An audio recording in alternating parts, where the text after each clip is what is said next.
안녕하세요. 하늘가족 여러분. 함께 말씀을 통해 하늘 생명과를 맛보다 보니 벌써 제2기 영원한 하나님의 언약 마지막인 제13과 새 언약의 삶이라는 제목으로 공부하게 되었습니다. 그동안 함께 성경 공부에 동참해 주신 분들께 진심으로 감사드립니다. 먼저 기억절을 함께 읽어볼까요? 요한복음 10장 10절 말씀입니다. 시작! 내가 온 것은 양으로 생명을 얻게 하고 더 풍성히 얻게 하려는 것이라. 이번 주 교과를 통해 함께 배울 단어는 생명입니다. 생명은 유기체가 태어나서 죽을 때까지 살아있는 상태입니다. 그렇다면 이 시간에는 생명의 한자 뿌리를 통해 구속사적인 의미를 살펴보겠습니다. 생명은 날 생자와 목숨 명자가 합쳐진 단어입니다. 날 생자는 사람인 자와 흑토자가 합쳐졌는데요. 사람은 흙으로 만들어졌다는 뜻이 있습니다. 성경에 여호와 하나님이 땅의 흙으로 사람을 지으시고 생기를 그 코에 불어넣으시니 사람이 생명이 되니라고 하였습니다. 목숨 명자는 사람인 자와 한일자, 입구자, 병부절이 합쳐져서 목숨 명자가 되었습니다. 이것은 사람이 생명과 하나만을 먹어야 병부절은 몸을 나타내는데요. 꿀어 앉은 사람을 뜻합니다. 생명을 유지할 수 있다 이렇게 되어 있습니다. 그래서 하나님이 사람의 목숨을 위하여 먹지 말라고 한 것, 선악과는 절대로 먹지 말아야 하고 하나님이 사람의 목숨을 위하여 먹으라고 한 것, 생명과는 계속해서 먹어야 생명을 유지할 수 있는 것입니다. 그런데 하나님이 땅의 흙으로 사람을 지으시고 생기를 그 코에 불어넣으시니 사람이 생명이 되었다고 했습니다. 그런데 여기 보면 생기에 나오는 기자는 기운 기자인데 기운 기자는 두 가지 기운이 있습니다. 하나는 범죄하기 전에 기운 기자가 있고 하나는 범죄 이후에 기운 기자가 있습니다. 먼저 앞에 나오는 기운 기자를 보면 사람인자, 한일자, 세을자 세 개가 합쳐져서 기운 기자가 됐습니다. 이것은 범죄하기 전에 사람은 날아다닐 수 있었다는 뜻이 됩니다. 새처럼요. 그래서 생명과 하나만을 먹는 사람은 새처럼 날아서 우주를 여행할 수 있는 능력이 있었다는 뜻으로 해석하면 되겠고요. 그 다음에 기운 기자에다가 쌀 미자가 합쳐진 기운 기자는 범죄 이후에 사람은 날 수 있는 능력을 잊어버렸습니다. 상실하였습니다. 그래서 선악과를 먹어서 생명의 근원이 끊어진 사람은 쌀을 먹어야 간신히 기운을 유지할 수 있게 되었다. 이런 뜻이 있습니다. 그런 심오한 뜻이 있었군요. 감사합니다. 이번 한 기 동안 우리는 영원한 하나님의 언약에 대해 공부했습니다.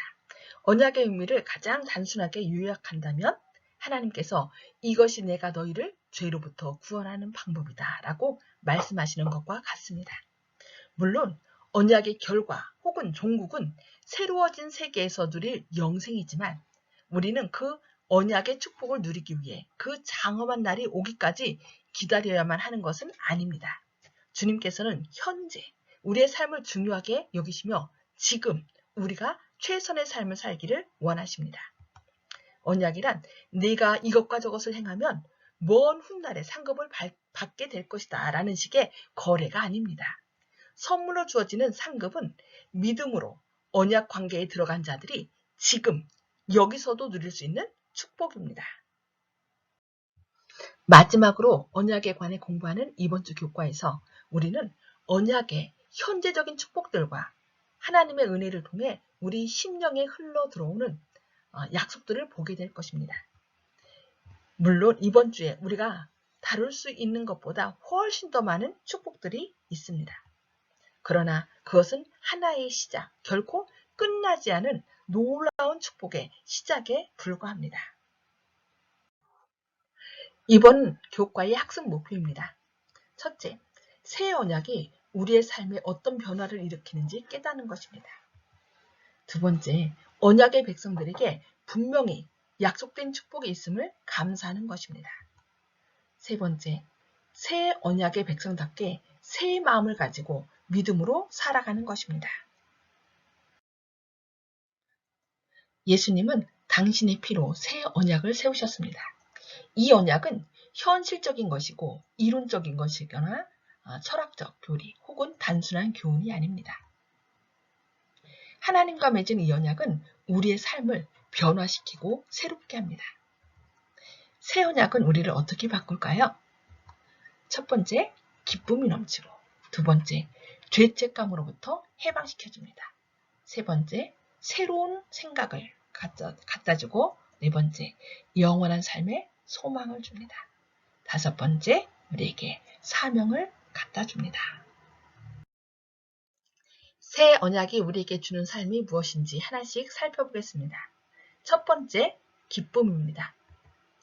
우리가 이것을 쓰면 우리의 기쁨이 충만하게 하려 합니다. 사도 요한은 단순한 말로써 언약의 백성들인 우리가 가져야 할 가장 큰 이점 가운데 한 가지를 표현하고 있는데 그것은 바로 기쁨의 약속입니다. 이 기쁨은 오늘을 사는 우리에게 하나님 나라에 꼭 필요한 부분이며 성령의 열매 중 하나입니다.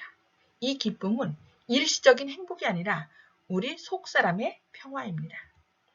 예수님을 믿는 것만으로도 그 기쁨을 받을 수 있습니다. 사도 요한이 설명했듯이 우리 기쁨의 근원은 예수님의 삶과 죽음과 부활을 묵상하고 하나님을 인격적인 분으로 사귀는 것에서 옵니다. 새 언약이 우리에게 주는 삶 두 번째, 죄책감으로부터의 해방에 대해서 살펴보겠습니다. 누구도 자신의 죄를 지었다는 것을 부인할 수 없습니다. 그러나 예수님은 새 언약 안에서 당신의 피를 통해 우리의 모든 죄를 용서하셨습니다. 그러므로 이제 그리스도 예수 안에 있는 자에게는 결코 정죄함이 없나니 그러므로 우리는 죄책감에서 풀려났습니다. 하나님은 우리를 죄와 후회에서 해방시키셨습니다. 그분이 우리의 죄를 지워버리셨다면 우리도 똑같이 해야 하지 않겠습니까? 이것은 우리가 우리의 죄를 부인해야 한다는 의미가 아닙니다. 예수님께서 우리의 죄값을 치르셨기 때문에 우리는 더 이상 그 죄책감 아래 살지 않는다는 의미입니다. 새 언약이 우리에게 주는 삶 세 번째, 새 마음을 살펴보겠습니다. 하나님이 우리를 사랑하시는 사랑을 우리가 알고 믿었노니 하나님은 사랑이시라. 사랑 안에 거하는 자는 하나님 안에 거하고 하나님도 그 안에 거하시느니라. 요한일서 4장 16절 말씀. 우리의 생각과 감정은 우리가 하나님의 사랑을 알고 믿을 때 변화됩니다. 하나님의 율법이 우리 마음에 기록되고 우리의 생각은 하나님과 이웃에 대한 사랑으로 가득 차 오릅니다. 예수님께서 우리 마음에 계실 때 우리의 믿음과 하나님의 사랑을 이해하는 능력이 커집니다. 우리는 하나님의 모든 충만함으로 가득 차게 되고 예수님을 대표할 준비가 됩니다. 새 언약이 우리에게 주는 삶 네 번째, 영원한 삶의 소망에 관하여 살펴보겠습니다.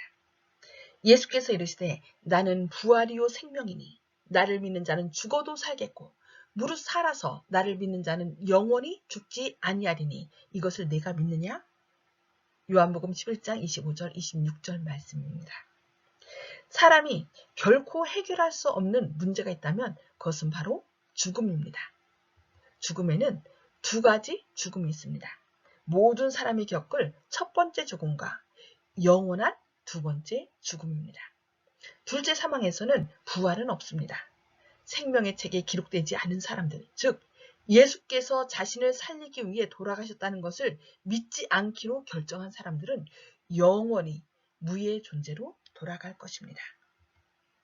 하지만 우리들은 죽음을 극복하신 예수 그리스도를 믿음으로 부활과 영생의 소망을 갖게 되었습니다.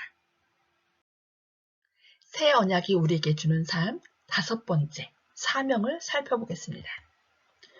오직 너희는 택하신 족속이요 왕같은 제사장들이요 거룩한 나라요 그의 소유된 백성이니 이는 너희를 어두운 데서 불러내어 그의 기이한 빛에 들어가게 하신 자의 아름다운 덕을 선전하게 하려 하심이라.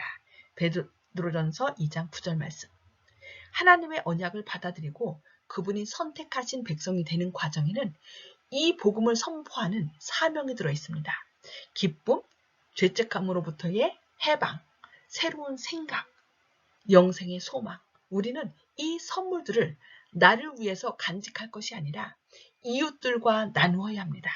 이 사명은 영생이 달린 임무입니다. 우리는 복음을 듣는 사람들의 운명을 바꿀 수 있으니 생명으로부터 생명으로 인도하는 기별을 전합시다. 전파되는 것은 그리스도니 이로써 나는 기뻐하고 또한 기뻐하리라는 바울의 간증이 여러분의 간증이 되어 많은 이를 구원하는 축복의 통로가 되시기를 기도합니다. 더 깊은 연구를 위해 시대의 소망 331쪽 말씀입니다. 예수를 힘입어 우리가 안식을 얻는 때에 하늘나라는 여기에서 시작된다. 와서 나를 배우라는 주님의 초청에 응답하여 나옴으로 우리는 영생을 시작하는 것이다.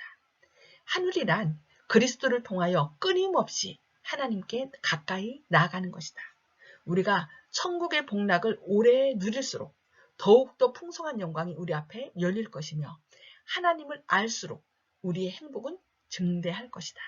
우리가 이 생에서 예수와 동행할 때에는 당신의 사랑으로 충만함을 입을 것이요 당신의 인자하심으로 만족을 느낄 것이다. 인성이 감당할 수 있는 모든 것을 우리는 이 땅에서 받을 수 있을 것이다. 교회 증언 5권 353쪽 말씀입니다. 나의 형제여 오라. 자비가 아직 머물러 있는 동안 지금 곧 오라. 고백하고 통회하면서 오라. 하나님께서는 넉넉히 용서해 주실 것이다. 기회를 등한히 하고자 하지 말라. 죽은 상태에서 일어나 그리스도께서 그대에게 빛을 주기 위하여 호소하는 자비의 음성에 귀를 기울이라. 지금 매 순간은 보이지 않는 세계를 위한 운명을 결정하는 순간들이다. 그러므로 그대의 교만과 불신으로서 그분의 자비를 더 이상 거절하지 않도록 하라. 그대가 만일 그렇게 한다면 마침내 추수할 때가 지나고 여름이 다하였으나 우리는 구원을 얻지 못한다고 탄식하게 될 것이다. 이번 교과의 요약과 결론입니다. 새 언약은 미래에 있을 최종적인 축복을 약속할 뿐 아니라 현재를 살아가는 우리의 삶에 풍성한 축복을 약속합니다. 하나님과 맺은 언약이 주는 기쁨 속에서 은혜로 허락하시는 새 마음을 품고 맡겨진 사명에 충성할 때 우리는 이 땅에서부터 하나님께서 베푸시는 구원의 축복을 맛보며 살 수 있습니다.